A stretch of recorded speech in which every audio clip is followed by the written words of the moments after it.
Hello everyone, आज हम discuss करने जा रहे हैं आप लोगों के साथ रीजनिंग और असर्शन। नाउ रीजनिंग असर्शन को लेके मैं जब भी आप लोगों के साथ इंटरेक्ट करता हूँ तो कुछ ना कुछ चैलेंजेस और फीडबैक मेरे को मिलता रहता है आप लोगों का। तो अब क्योंकि हम एक रिवीजन मोड में आ चुके हैं, फोकस कर रहे हैं 12th के बोर्ड एग्ज़ाम्स को लेके, तो कहीं ना कहीं ये इंपॉर्टेंट है कि अब हम 12th की इंडियन इको पे वापस फोकस करें।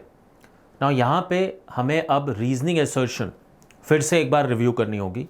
तो आज के इस सेशन में, आज की इस बेसिकली वीडियो के अंदर मैंने कुछ बहुत ही अच्छे रीजनिंग और असर्शन के क्वेश्चंस तुम्हारे सामने लेके आ रहा हूँ। अगेन मेरी रिक्वेस्ट आपको ये है कि आप इस वीडियो को लास्ट तक देखिए, इस चैनल को लाइक कीजिए, शेयर कीजिए, सब्सक्राइब कीजिए अपने फ्रेंड्स के साथ भी, क्योंकि हम एक सिर्फ इकलौते ऐसे चैनल हैं या इकलौती ऐसी वेबसाइट है या ऐप है जो 11th-12th इकोनॉमिक्स पे फोकस कर रहे हैं। और अभी हमारा जो फोकस बना हुआ है वो है कि जो इमीडिएट टर्म 1 आ रहा है बोर्ड एग्ज़ाम का, उसको लेके हम कैसे तुम्हारे को हेल्प आउट कर सकते हैं, क्या क्या चीज़ें तुम्हारे लिए प्रोवाइड कर सकते हैं। सो 12th इंडियन इको का जो पहला चैप्टर था, अगर आपको याद हो, तो वो था state of Indian economy on the eve of independence. Right, काफ़ी दिन हो गए होंगे तुम्हें पढ़े हुए, बट स्टिल आज भी बहुत रेलेवेंट चैप्टर है और इसके अब रीजनिंग असर्शन के क्वेश्चंस चैलेंजिंग होते जा रहे हैं। तो मैं तुम्हारे साथ अभी इस वीडियो में 6 रीजनिंग असर्शन के क्वेश्चन डिस्कस करूंगा और फिर से मेरी ये रिक्वेस्ट रहेगी तुम्हें कि इसके आप आंसर सोचिए, दिमाग लगाइए अपना। आई एम श्योर तुम कर पाओगे और उसके आंसर जो है वो इसी वीडियो के कमेंट बॉक्स में लिखिए और फिर उसके बाद मैं आपके साथ इसके आंसर्स भी शेयर करूंगा बहुत जल्दी, तो तुम्हें पता भी चल जाएगा, एक फीडबैक भी मिल जाएगा।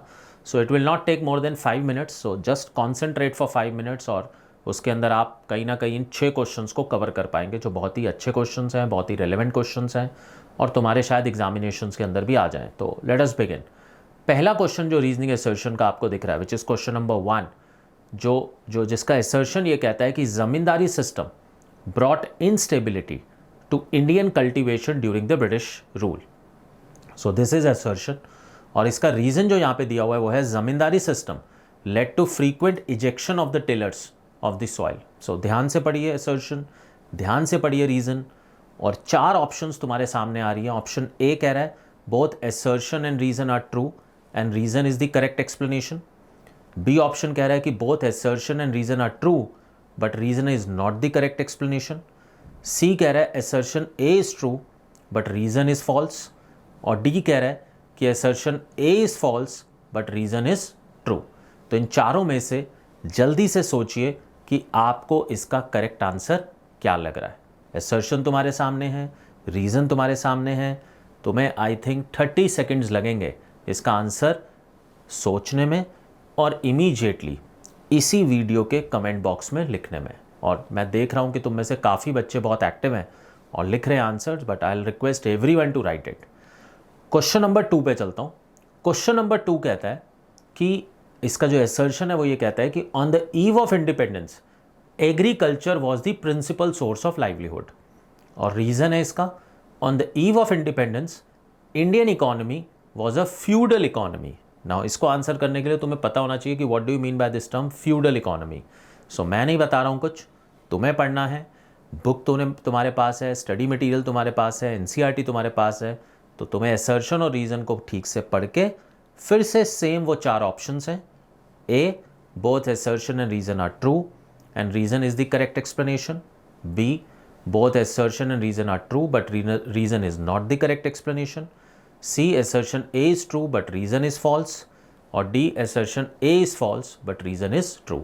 तो इन चारों में से देखिए कि क्या आपको लग रहा है। फिर से असर्शन और रीज़न को देखिए जो मैंने दिया हुआ है। अगेन आंसर कहाँ पे करना है, इसी वीडियो के कमेंट बॉक्स में। अच्छे अगर आपको लग रहे हैं क्वेश्चंस, आप शेयर कीजिए अपने बाकी फ्रेंड्स के साथ भी ये वीडियो, उनको भी इस हेल्प का पार्ट बनाइए। आप भी उनकी मदद कर सकते हो, आप भी उनके साथ शेयर कर सकते हो ये क्वेश्चंस, उनको हेल्प आउट कर सकते हो आंसर्स फाइंड आउट करने में। सो आई थिंक इतनी एक बेसिक चीज़ हम कर ही सकते हैं इस टाइम पे जब बोर्ड के एग्ज़ाम सब आने वाले हैं बहुत जल्दी। तीसरे क्वेश्चन पे चलता हूँ। तीसरा क्वेश्चन कहता है, इसका जो असर्शन है वो ये कहता है the Tata iron and steel company TISCO was incorporated in 1907।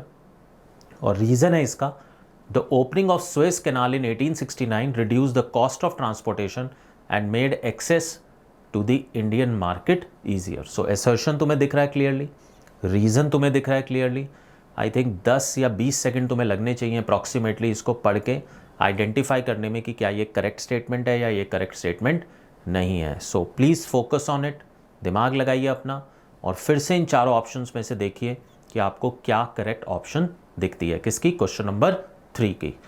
चौथे पे चलता हूँ।